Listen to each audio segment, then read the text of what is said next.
Welcome to the deep dive. If you're looking for a shortcut to understanding some of the most uh, complex architecture in the human body, you are definitely in the right place. I think complex is the right word. Today we are tackling a big one, Chapter 71 of Gray's Anatomy. We're focusing completely on the lesser pelvis and the perineum. And this deep dive, it's really all about visualization. You can't just look at a flat diagram of the pelvis and get it. We want to help you build a 3D model in your head. Especially for things like the muscle slings and all the neurovascular bundles that are crisscrossing everywhere. Our mission today is to turn these really dense anatomical descriptions into something like a roadmap, a guide to this system that's critical for everything from continence to childbirth. Okay, so where do we begin? The foundation. Let's start with the foundation. The lesser pelvis itself, that's the true pelvic cavity. It's sort of a bowl-shaped structure made up of the sacrum, the parts of the pubic bones, the ilium, and the ischium. But the key thing to grasp is its orientation. It's not sitting upright, is it? Not at all.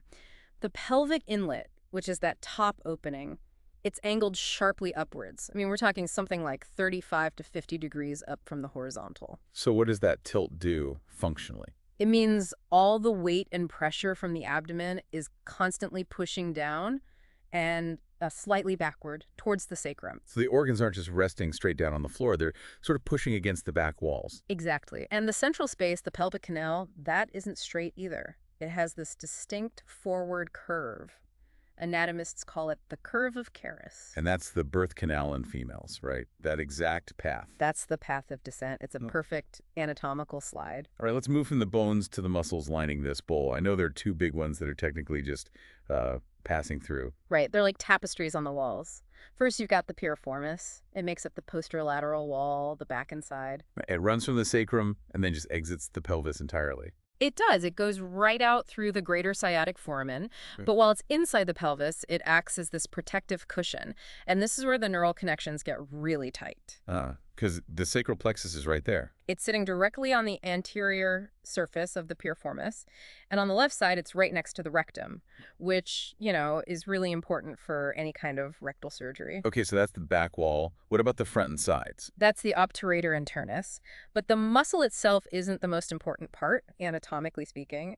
It's the fascia covering it. The fascia. Yeah, a specific thickening of that fascia creates something called the tendinous arch of levator. Which sounds like it's a critical anchor point. It is the absolute lateral attachment for the pelvic floor itself. It's the anchor for the whole diaphragm. Okay, so that's a perfect transition. Let's talk about that pelvic diaphragm. This is the true floor, right? This muscular hammock. It is. It's formed by two muscles, mainly. Ischiococcygeus and the big one, the levator. Ischiococcygeus sounds simpler. It is. People often call it coccygeus. It's a small triangular sheet, often more tendon than muscle, and it basically just blends in with the sacrospinous ligament. It's for sciatic support. And then we get to the levator ani. The source notes mention it's really hard to tell its parts apart in a real person. Oh, absolutely. The boundaries are blurry.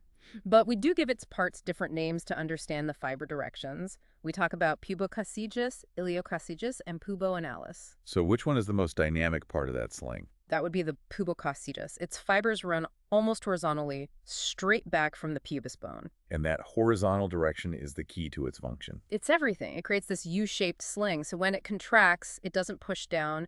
It pulls everything, the urethra, vagina, anus. It pulls them up and forward. It closes things off. And it has those specialized parts, like puboprostaticus in males and pubovaginalis in females. Precisely. Yeah. The pubovaginalis fibers attach right to the vaginal walls for direct support. The whole levator ani system comes together to form this powerful sling that supports the organs from below. So what's the overall function? What does this muscle sling do all day? Well, first, it pulls everything up to close that central gap, the levator hiatus, which is what prevents your organs from prolapsing. Second, it has this constant baseline tonic activity. Wait, it never fully relaxes? Never. It's always active, like the external anal sphincter. It's in a state of perpetual readiness to maintain support. And here's the really fascinating part. Go on. It's active during the inspiratory phase of quiet breathing. So as your main diaphragm pushes down when you breathe in, your pelvic diaphragm contracts to counteract that pressure. So it's literally a diaphragm working in concert with the respiratory one. It's dynamic stability woven right into the act of breathing. That's incredible. Okay, so from the muscles, let's move to the connective tissue that holds all the organs, the fascial network. Right. The fascia organizes everything. We split it into two main types: parietal pelvic fascia on the muscles and visceral pelvic fascia. And that visceral fascia, or endopelvic fascia, that's the real support matrix. That's the crucial meshwork. It's basically this loose, connective, and fatty tissue that fills all the gaps. It does two things. It's a conduit for nerves and vessels, and it's the scaffold that stops the organs from sinking. And when this tissue gets dense, we call it a ligament, right? Like the cardinal ligament. Yes, but it's important to remember they're not like the ligaments in your knee. They're condensations of this fascial meshwork. They provide support, but they're not bone-to-bone connections. There was one layer of fascia you mentioned, the presacral fascia, that has some serious clinical weight. It's hugely important. It's a dense, hammock-like sheet right behind the rectum, and it protects the sacral plexus nerves under it. It's an anatomical firewall. A firewall. Because if a rectal tumor breaks through it, the prognosis gets much, much worse. It means the deep structures are involved, the nerves. And surgery there is a nightmare because of the veins. Extremely hazardous. The big presacral veins are stuck to this fascia. If a surgeon dissects behind it, those veins can tear, and because they're tethered, they can't constrict to stop the bleeding. It's a classic anatomical trap. Wow. Okay, moving on to the blood supply. The internal iliac artery system is famously variable. Substantially. It starts simply enough. The common iliac splits into the external iliac, which goes to the leg, and the internal iliac, which supplies the pelvis. But then the internal iliac divides, and that's where the chaos begins. It splits into a posterior and an anterior division? Correct. The posterior is for the muscles and hip.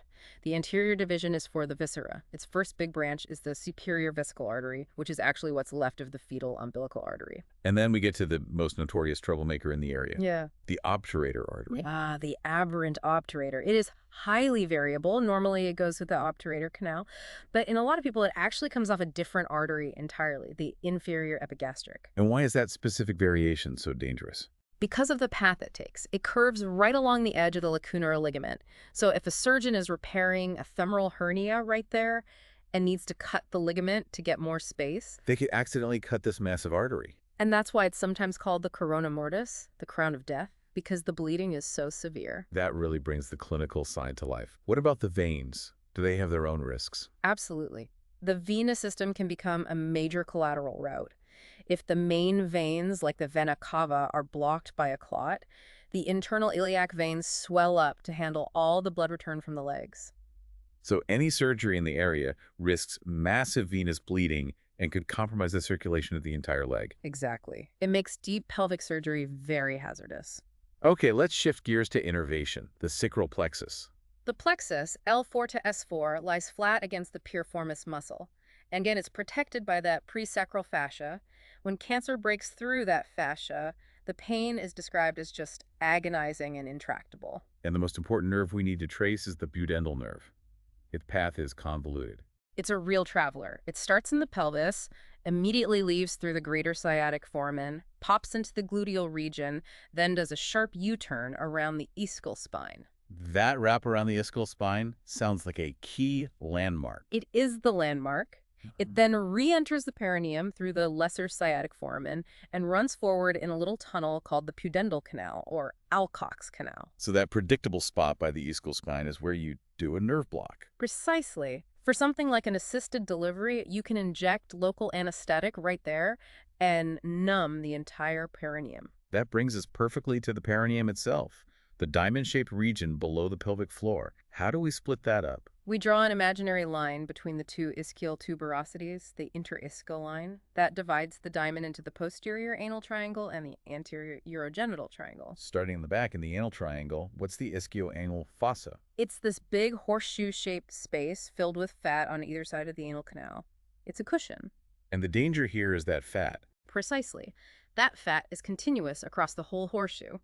So an infection, like an abscess, can spread freely from one side to the other, making it a really complex problem to treat. And the other major structure in the anal triangle is the external anal sphincter. Right, the voluntary muscle for continence. And its upper fibers blend in perfectly with the pubo-analis part of the levator ani, showing how integrated the whole system is. Okay, moving forward to the urogenital triangle. The source says we don't really use the term urogenital diaphragm anymore. The modern view focuses on a strong sheet of fascia called the perineal membrane. This membrane is like a partition, and it divides the triangle into a deep perineal space above it and a superficial perineal space below it. So what's in that deep space above the membrane? That's where the core function is, the urethral sphincter mechanism. In females, this includes specialized muscle bands like compressor urethrae and sphincter urethrovaginalis. And below the membrane, in the superficial space. That's where you find the muscles of the external genitalia, bulbospongiosus and ischiocavernosus. Let's wrap up the spaces with the superficial fascia, callus fascia. I hear it's important in trauma cases. It is. Callus fascia defines the outermost space, and it has very strict boundaries. If you get bleeding or, say, urine from a urethral injury in that space, You can't just go anywhere. no, it can't go back into the anal triangle or out to the thighs. Its only path is up onto the lower abdominal wall because callus fascia is continuous with scarpus fascia there.